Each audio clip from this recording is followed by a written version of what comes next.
Olá pessoal, professor Leonardo aqui com vocês, dando continuidade aos nossos estudos sobre estruturas de decisão, ok? Hoje nós vamos falar um pouco mais, continuar falando na verdade sobre o if e else, só que nós vamos ver uma possibilidade de utilizar um outro if, ok?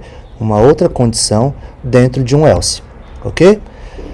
Então imagina pessoal, que no aplicativo que vocês estão desenvolvendo, no algoritmo qualquer, vocês possuem duas opções de caminhos complementares, ok?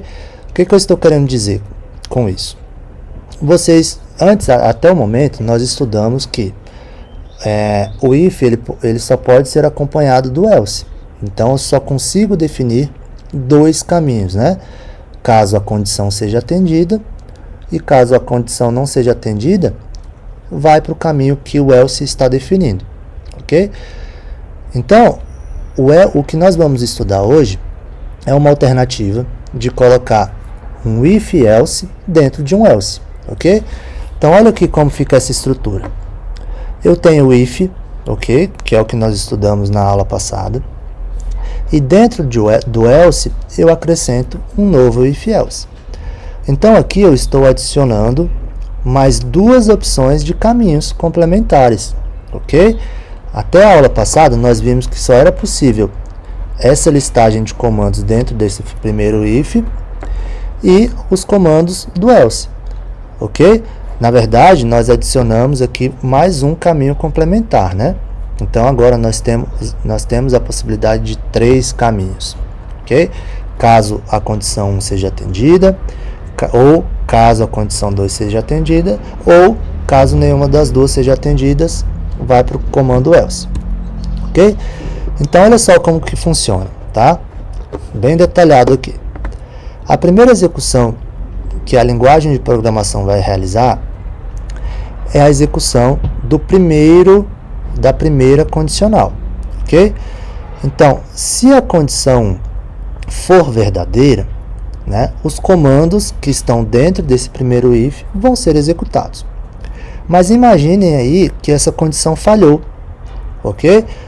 Então, caso a condição falhar, a condição 1 falhar, eu vou validar se atende a uma segunda condição, tá?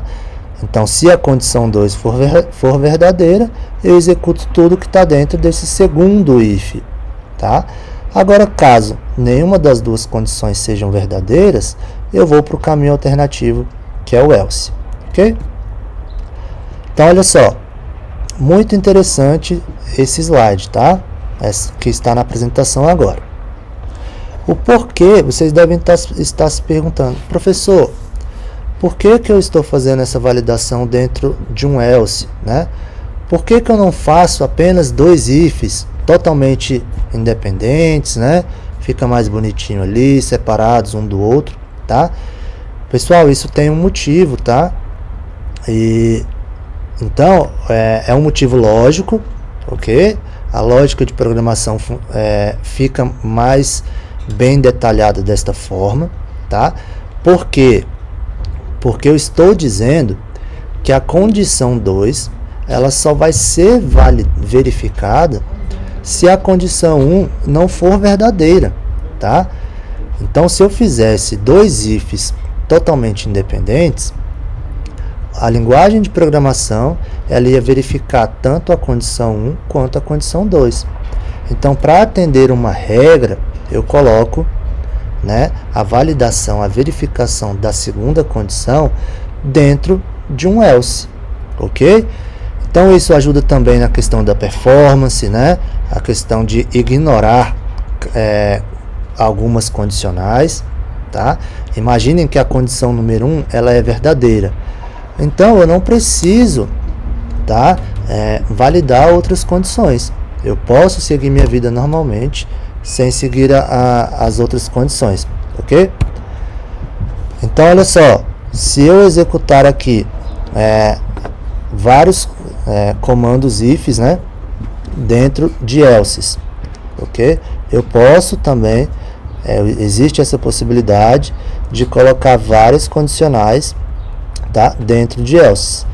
Então aqui no caso nós temos 6 listagens de comandos, ok? Eu tenho 5 condicionais. E cada uma delas vai ser executada, ok? Caso a de cima falhar. Caso a de cima seja falso, né? Então olha só, a primeira condicional. If, se a condição for verdadeira, eu executo essa listagem de comandos. Agora, se a condição não for verdadeira, eu vou testar a segunda condição, a terceira, a quarta e a quinta. Tá? Agora, se a condição 3 for verdadeira, eu vou ignorar todos os outros comandos, tá? Todos os outros elses e ifs que estão após ele. Beleza? Então vamos lá, não sei se vocês lembram desse exemplo que nós fizemos na aula passada, ok? Quando nós começamos a entender o que era o if, tá? Então o exemplo que nós fizemos é o exemplo que está aqui no primeiro quadro, ok? Vamos relembrar ele aqui. Eu tenho duas variáveis, a variável número de acertos e a variável número de erros. E aqui eu verifico se o número de acertos é maior que o número de erros. Se for, eu indico que o saldo foi positivo. Beleza. O aluno, o candidato, ele acertou mais do que errou. Beleza? Só que após isso, eu acrescento um else, dizendo que o saldo foi negativo. Ok? Qual é o problema desse primeiro quadro? Imaginem que o aluno, né, o candidato, ele teve 5 acertos e 5 erros. Então, automaticamente, o saldo dele não foi negativo. Ele ficou neutro ali. Imagina que ele zerou aquela prova, tá? Então, ele não ficou negativo, nem ficou positivo. Só que como a mensagem está dentro de um else, ok? Se ele tirou 0 ou se ele tirou um saldo negativo, tá? O nosso algoritmo vai exibir a mensagem que o saldo dele foi negativo. Beleza? Mas agora nós aprendemos o else if. Percebam que no outro quadro que eu acrescentei uma nova regra. Então eu continuo lá com as duas variáveis, número de acertos, número de erros, e eu realizo o primeiro if, ok? Da mesma forma que o primeiro quadro. O número de acertos é maior que o número de erros? Sim, é maior. Então eu exibo a mensagem que o saldo foi positivo. Agora percebam que eu não tenho mais, a próxima instrução não é mais o else sozinho ali, tá? O default, digamos assim. Eu tenho o else if, verificando se a quantidade de acertos desse candidato foi menor que o número de erros. O que isso quer dizer? Ele errou mais do que acertou, então o saldo dele agora eu posso garantir que é negativo, tá? Então a mensagem, o saldo foi negativo, agora está no local certo. Agora imaginem lá, quais foram as duas condições que eu acrescentei, que eu desenvolvi aqui. Se ele acertou mais que errou, se ele acertou menos do que errou, tá? E eu tenho o terceiro caminho alternativo, que é se o número de acertos for igual ao número de erros. Ou seja, ele zerou, ele está neutro. Então, o else agora, ele vai atender apenas os casos que o número de acertos for igual ao número de erros. Ok? Perceberam a diferença aí, né? Ok? Então, pessoal, para finalizar aqui, tá? Nós vimos que existe uma nova possibilidade, né? Que melhora em muito o uso do if e do else. Ok? Vimos também que nós podemos utilizar quantos else e ifs nós quisermos, ok? Nós vimos utilidades para isso, tá? Aproveito para dizer para vocês testarem aí no ambiente do Replit lá, esse código que eu apresentei aqui no slide anterior, tá? Testem ele, mudem valores de variáveis, mudem os sinais das condicionais, para vocês entenderem como que funciona o if e o else, né? Melhorarem o entendimento dessa estrutura e agora entenderem como que é o else if.